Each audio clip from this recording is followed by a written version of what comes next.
In this video, I'll show you how to bulk export DXF files from all sheet metal parts in an assembly automatically in just a few clicks. Normally you'd open every file, activate the flat pattern and manually export a DXF one by one. For large assemblies, that's time consuming and repetitive. With the Assistant, I've created a script that handles the entire process automatically.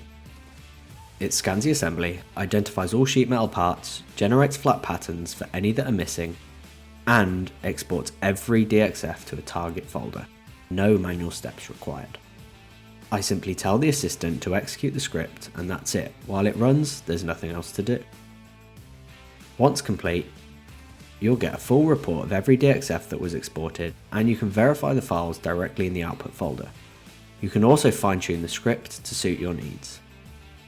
Stay tuned to this series where we'll show you how to turn these scripts into add-ins.